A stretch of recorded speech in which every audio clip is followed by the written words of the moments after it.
Hi, Scott Orlin with CINEMA-Magazin. It may seem like I'm in the Pacific Northwest, in the middle of the woods.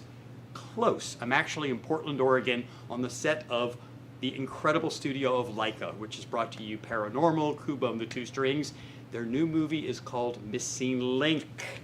And we have with us here today, actually a very special treat, one of the riggers, one of the people who kind of makes things move, and that is Ollie Jones. Ollie, thank you so much. No problem. Kind of introduced to the readers in Germany, they see the finished movie. How do we make these characters move? Cool. So, yep, I am the animation rigging supervisor at Laika.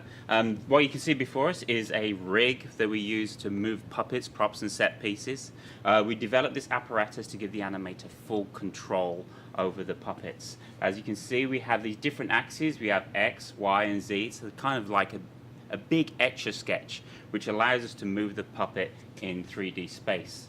So here you can see I can wind, and I can create very small increments. With this mechanism, I can go forwards, backwards, left to right, up and down. And then I've also got rotation here.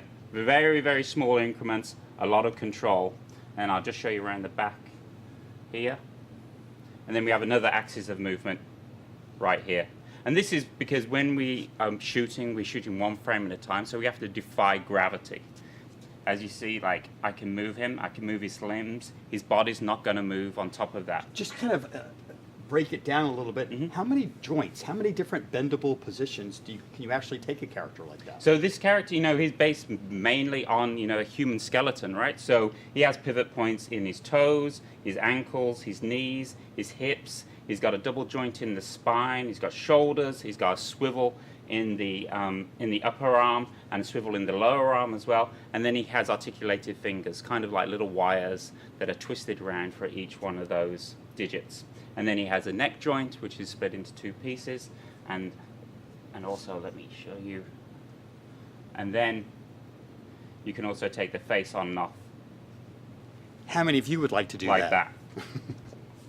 So this is so we can change the faces, and we can create a dialogue scene or any kind of emotions with the puppets. We're also responsible for kind of the mechanisms that go into props and set pieces. What you can see behind Mr. Lind here, this is a bagpipe that Mr. Sir Lionel is blowing into during the scene, and you can see that it's fully articulated like so, and this is actually pushed into Sir Lionel's mouth. And then the animator is able to control the inflation through these series of syringes. So they are turning these dials here, and then you can see these little hash marks of these. These are the increments so they can track the audio and create a really very realistic playing of the piece. He mentioned the word mouth, so we're going to kind of take you on to another little specific location with a giant mouth. Maybe Ollie could explain to you exactly how this is going to be utilized in the movie, the mouth.